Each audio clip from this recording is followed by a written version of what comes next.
Well, as you can see, it is a beautiful morning, and hopefully you can tell by the fact that I'm wearing my hat, it's cold, and you can tell by the fact that my voice is clear. I'm not having to shout over any rustling on the microphone. It is absolutely still.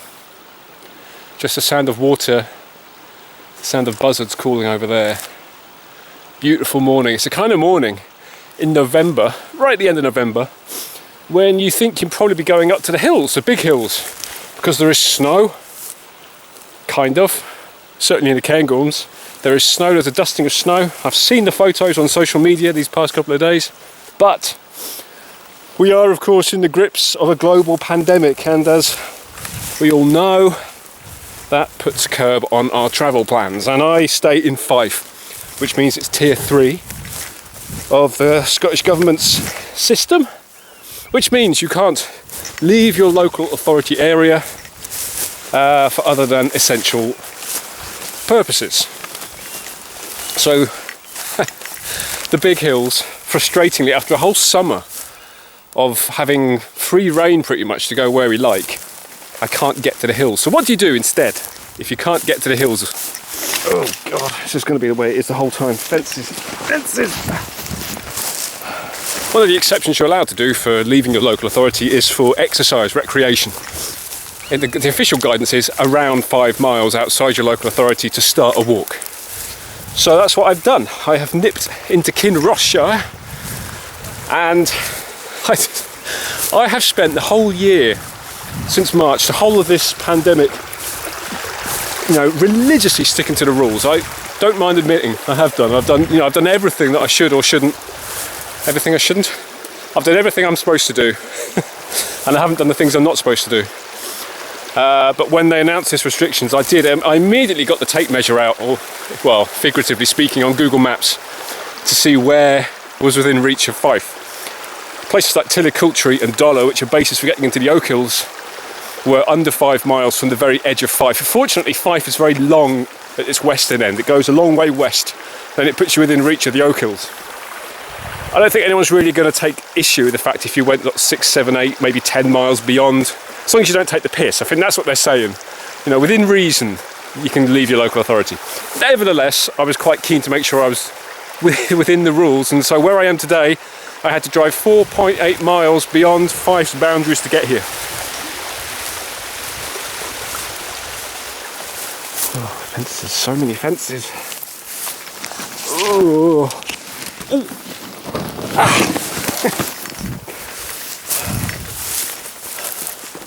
Got my manhood intact. I am in the Oakhills. When you think of the Oakhills, you probably think instantly of Tillicoultry, Dollar, Benclwch, the Myatt, that kind of thing, maybe Glendevon. But they're a massive, massive range of hills. Geologically, they stretch all the way from sort of Bridge of Allen in the west, and they go all the way east, much further than you think. The system of rocks, which is about 400 million years old, sort of lavas and stuff, actually go all the way past Glenfarg and all the way into Fife, all the way to Norman's Law and beyond, down to the Tay. So, sort of strictly speaking, you could say that the Oakhills are very, very big and stretch from Stirling into Fife. But generally speaking, the kind of area that people think of is Stirling and Clackmannanshire and a bit of Perth and Kinross. So I'm in Kinross-shire. I'm in the section at the moment between Glendevon and Glenfarg, and I've driven up the road that goes from Yetzer to Dunning, a few kilometres up that road, parked, walked up the road, and are now walking through this striking feature, which is also a fault line. This is Quay. I've had my eye on this most of the year. I wasn't really aware it was here, not until lockdown, and you start perusing maps. I spent a lot of time doing it actually when the 5 mile limit was relaxed a bit, and you could go out of, you could go into neighbouring counties or farther afield. Started looking at maps, just locally to see what features were there. So poring over maps for ages, just looking for striking features that I'd never really visited before. And it was quite obvious there was quite a lot to explore in this little corner of the Oakhills. But I thought I'd save it until winter, because looking at on Google it looked like maybe there was a lot of bracken and other stuff, so I thought I'd wait. It'd be a nice one to wait for winter on a nice cold frosty day, much like today. Once all the vegetation's died back down, maybe the tick risk has reduced as well, and save it maybe for if lockdown got reintroduced, which it has to some extent, I suppose. So it's the perfect little exploration right on my doorstep of somewhere that I've never been before. Oh, got deer, just as I start mentioning ticks. Look at that beautiful bounce. Go over the fence, give us a display of grace. Oh, almost got its legs caught. There you go. Roe deer.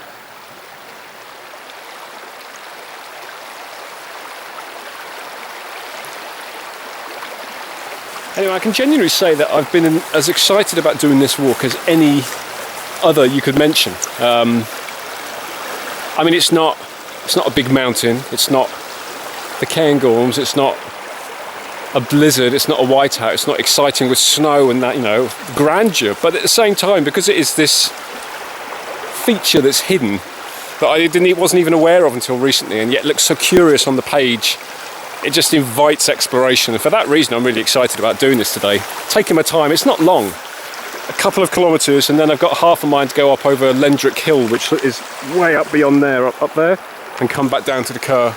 So if you powered through, you could be round in a few hours, but I'm in no rush. I've got all day. It's nice weather. And as you can see, it is worth savouring. Look at this.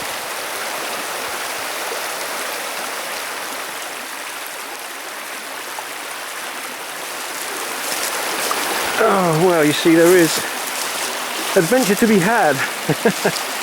Right on your doorstep. Although might be on your doorstep, but you still got to be careful. I dare say there is no mobile reception here whatsoever. Plus, you want to be careful because this is the Triple SI, a site of special scientific interest for its vegetation. You can see how it's the sun's not going to get in here today, I don't think. It's part of what makes it special, partly because of the fact that it's not been improved in terms of putting nutrients into the soil, so it's actually what's known as neutral grassland. So it's quite special in terms of that, and that determines what will grow here. But also because it's angled northwest to southeast, these north-facing slopes don't really get the sun, whereas these ones do. Less so this time of year, but generally speaking they do. And it's that contrast which adds to the diversity of habitats in here, I suppose, and get some, can't remember the rare stuff that's in here, but there is rare stuff and orchids and stuff. So yeah, you do have to be careful when you sort of find these wonderful, nice pathless places. That's the other reason I thought maybe it would be a better idea in the winter, because you're less likely to damage anything if you come through off paths. But I think most of the interesting stuff I think is actually more up on the slopes and on the crags. But even so, something to be aware of, not just going ploughing through places, especially in summer, because you never know what you might be disturbing. Rare stuff. It's getting a bit better now, but see the river's a bit straighter here, but sort of certainly back the way. Part of the problem with a landscape like this before it got into this narrow bit was actually coming up against the meanders and not really being able to see the meanders as you approach them. So there's that to consider on a rough walk when there's no paths. That constant dilemma of, ooh, shall I cross here or shall I just go all the way around the edge? But then over there's got its problems because I can see there's a fence sort of cutting into the water, so it's that you could, if you had wellies, or you just didn't mind getting your feet wet, you could just plough a straight line all the way through. But I'm not in a rush. I don't mind meandering today, because look at this situation I'm in. Don't want to waste it. Oh look, there's this stuff again. This slimy stuff, which, it's funny, it does the rounds on Twitter every year. Somebody posts a picture saying, what's this? Some people saying it's a slime mould, some people saying that it's the unfertilised eggs of frogs that get eaten or get left by foxes. I'm not sure. And then they expand upon when they get wet. I'm not sure. Something to do with that. Something to do with the unfertilised eggs of frogs. And out of doors, BBC Scotland actually did a big investigation about it a few years back. Really interesting, because I dare say most of us have seen it.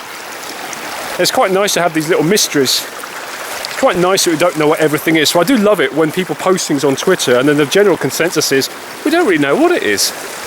But I think that's it. It was either slime mould or the unfertilised eggs of frogs, and that one had a bit of intestine in it, which tends to support that theory. Look at this.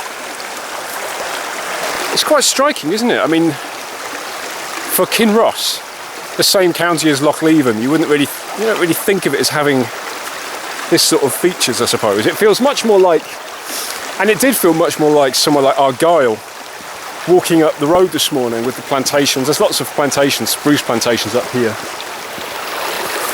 Oh crumbs, there's lots to see today. Look at this.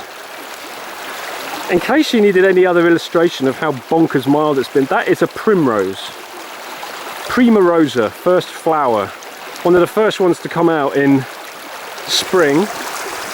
It really should not be out this time of year. This is insane.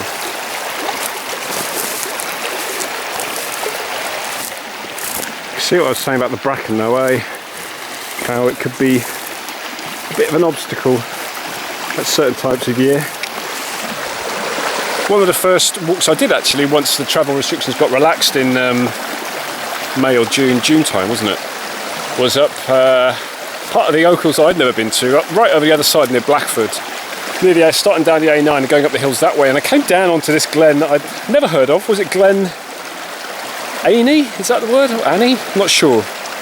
Beautiful, beautiful glen. I mean, but then it just, so much bracken, bars your way, and it was so, by that point, you know, you get to the bottom of the glen and it's going, sort of the bracken's going all the way up there, down and all the way up. And by that point, you're so committed, you think, do I really want to go all the way up and around it? No, just because there's bracken, it doesn't mean there are ticks, but it does mean it is something high for them to cling to if there are enough host species there, such as deer, and there were a lot of deer. So I was really nervous going through this forest of bracken. Somehow I got through that day and I came home and I didn't have a single tick on me. I don't know how I managed that, but it is something to be aware of. So yeah, so it's nice to see that actually it has all come down, packed down, died off.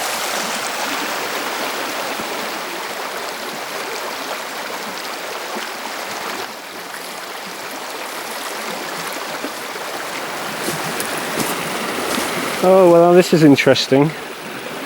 On this, almost like a sandbank in the middle of the river, you can clearly see who's been here doing what. Deer prints, of course. But this is one I find interesting. This one, it almost looks like, because it comes back the way like this, I think maybe that might be an otter. And I have seen signs actually all the way back along the shore, all along the river, of possible otter sprain, otter poo. Looks like something's been foraging and digging. There's other stuff here, so look, yeah, something's been dining out. All bones inside there. What's all this in here? That's scales, I think. Is that scales? I think that's scales in there.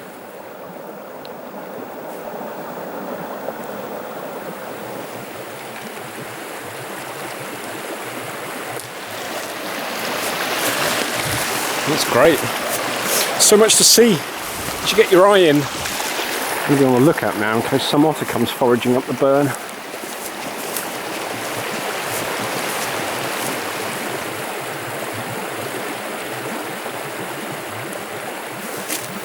Well, I have to say, I am really enjoying this. How could you not? It's so still.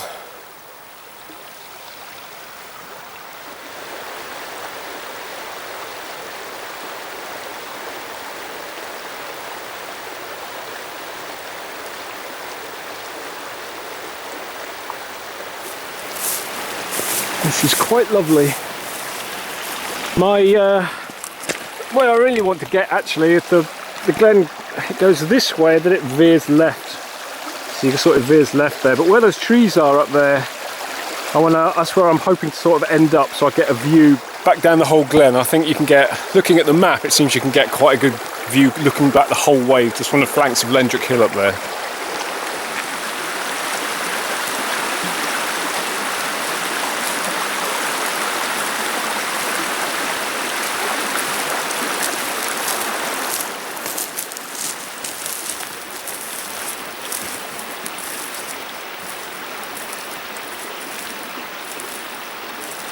Well, it is a complete bracken fest here, as expected. You really wouldn't want to do this any other time of year, and even now actually it's a bit impenetrable. There's not much respite even along the edge of the burn. Feels like the edge of the earth. Yeah, quite an ordeal actually. It doesn't look like it's going to relent much as the glen comes to its end and veers left over there. Yeah, much rather be doing this now than in the summer. Wouldn't want to be ploughing my way through here with all this green stuff up to your head, potentially full of ticks. Always got to be vigilant. I love the way all this fog just keeps drifting in and out. It's been doing it at the other end as well, but it's, I don't know, it's a little bit creepy, seeing as we've been coming. Pretty much been able to see the whole length of the glen, where you're going and what's up ahead. And just as now as you're about to round to the left, no idea what's round there, and then it's looking ominous with fog.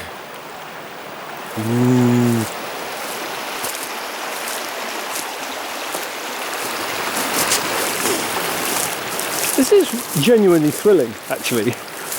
Because I say, there is nothing in books about this place. It's just bit of a mystery, and to be exploring somewhere right on your doorstep that's so close and yet feels so far away is, as I say, it's pretty thrilling for me. I've no idea what's around each corner, but it does feel more like somewhere in Sutherland or something, this type of feature, this long feature, which I believe is glacial meltwater channel back from when glaciers were melting in the Forth Valley. Oh, there's a dipper. I don't know if you saw that, a dipper just flew out from the side of the bank. It's about the only bird life I've seen actually, with the exception of buzzards.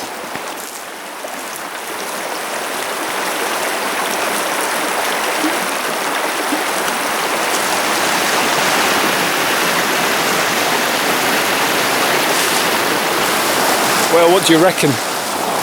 Does this feel like Kinross to you? Or like somewhere else, much wilder, much bigger? It's really impressive. Problem is, I don't think I'm going to get through on the right hand side, so I'm going to have to... It does look like it is narrowing, isn't it? I'm going to have to get across again. So inevitably there is a lot of backtracking, I suppose, to try and find a way over. But I really don't mind. I'm having a lovely time. No rush whatsoever. I think this looks like it.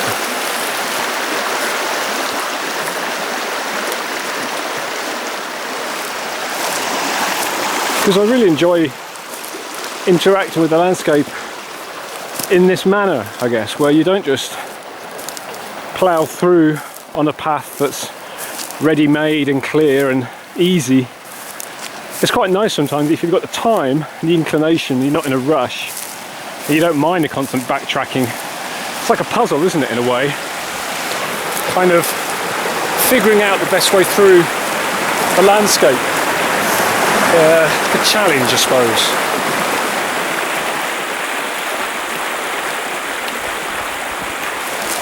But it is getting narrower, and I genuinely don't know how far I'll be able to get through, if I'll be able to get through at all. It's quite exciting. Not sure what happens if I can't get through, to be honest. Oh, hopefully I'll be able to find a way up there. It does mean crossing a river again. I've lost count of how many times I've been over it today.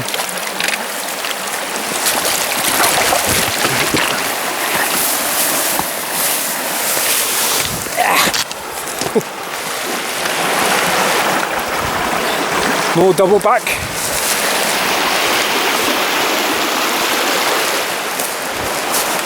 So I've had to cross the river 1, 2, 3, 4 times just in that last 100 metres, just to get around rocks on the sides. So it's probably, I dare say, easier in summer in terms of water. You could probably just stroll across anywhere you like. But this time of year the water's obviously higher, but the bracken and everything as well is going to be a problem in summer too, so I don't think it's an ideal time to be here necessarily. Still very impressive though. It's closing in a bit in terms of woodland, a lot more trees appearing. It does feel like maybe we're getting towards the end, possibly. Oof. Just seems to go on forever. There's still no sun. It's been within touching distance all day, just meters away at times. You can tell it never gets in here. Ugh.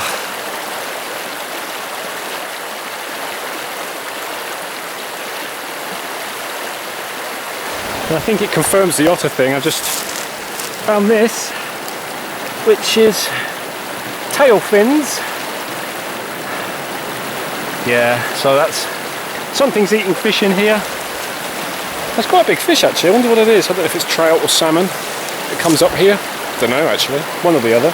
Lovely deep water, nice pools. So yeah, probably otters.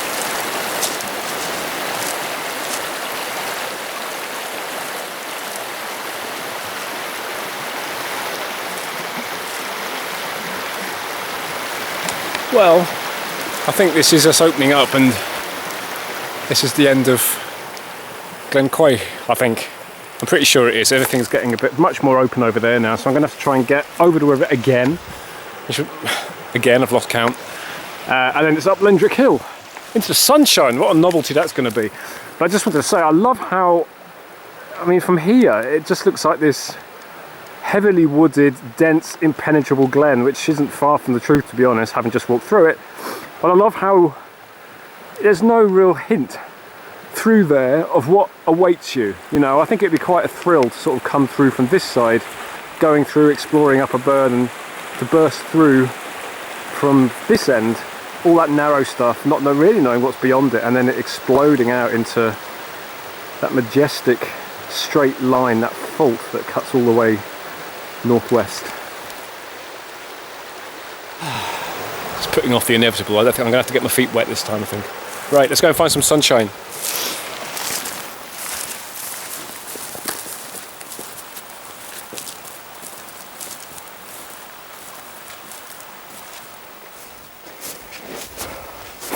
So close, so close.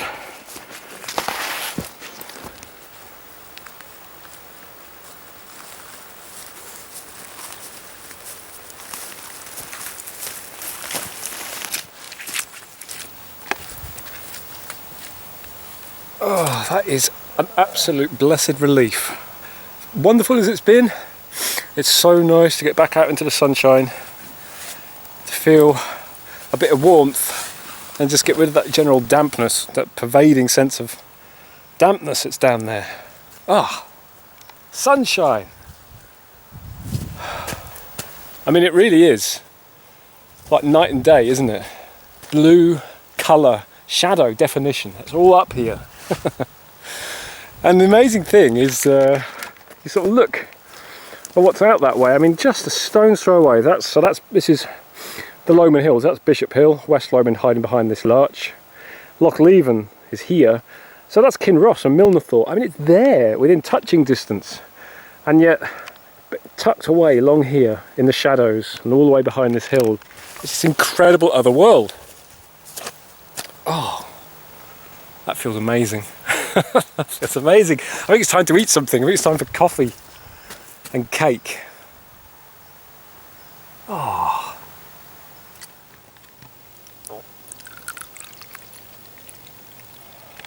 Cheers. Oh, coffee. From here, up the side of here, it's about 2.5 to 3 kilometres to the top of Lendrick Hill, but I want to stick to the edge of the woodland to get the view down into the glen on the way up. It'd be nice to see where we've come. Okay. I've only done just over 7,000 steps, which gives you a sense of how long it takes to make progress along that glen. And I know I've been faffing with the camera and everything, but even so, I've been walking about 4.5 hours, I think. 4 hours. It's nice to take your time, but it is tough ground, so it's not surprising. But I am quite surprised to find how little distance I've actually covered. And this is the world above. Just close cropped grass hills of the Oakhills. See, even now there's not really any sense of what's about to drop away below you.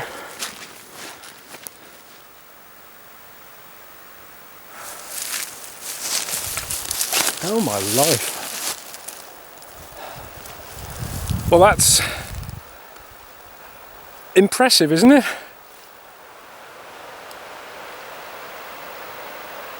You would never know this was just a few miles from Milnerthorpe. It's unreal. Wow. I'm almost speechless. I never knew this was here until a few months ago, and now it's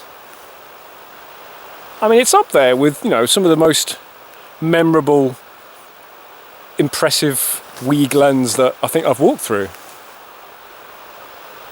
And the way that you've got the fog there now as well. I mean, it's been there all day, just sort of gathering the mist at the bottom. But the way that's sifting and just shifting and moving. What an atmospheric place. And it always seems a shame to have to leave, doesn't it? But it's 2:30. There's actually not that much daylight left, so it's about time to head on up again, having lost all that height, to get the last of the sun. Actually, I mean, it's still a beautiful day. To get up to the top of Lendrick Hill and actually get the start of the sunset. That'd be really nice. I'm just loath to leave this place and sit.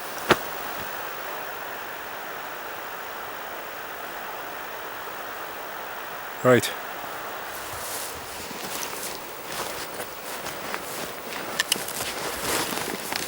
God, this is steep.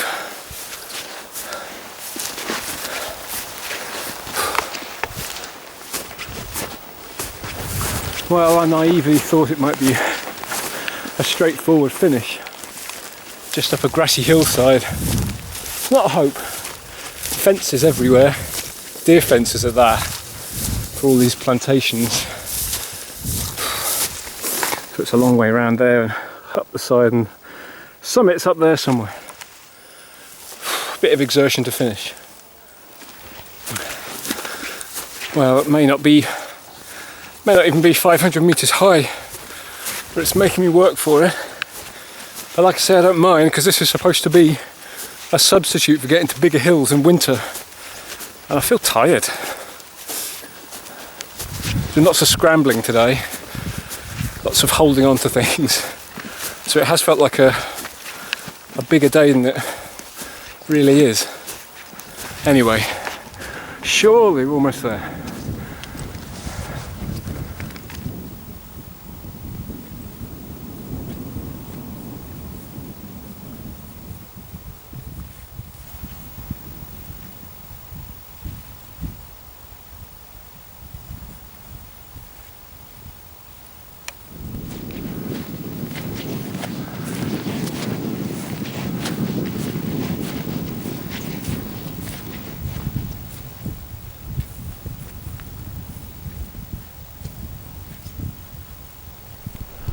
Well, I hope you'll agree that this is a pretty cool way to end what has been, I mean, genuinely a really, really memorable day.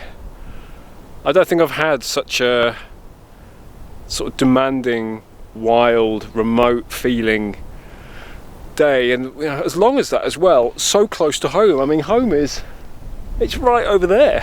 It's just there. But now, you know, right at the end here on top of Lendrick Hill, which, you know, it's pretty high actually, and it's cold now, so I've got my hat back on and my fleece on. It is cold and it's a bit crunchy underfoot, so really, really nice. Not the highest point in Kinross. The highest point is actually Untitled Hill, which is way over there. But you can see in the distance way over there the Lomans and Oakhills over there, Benarty Hill, and then heading around looking to Quay and those hills over there.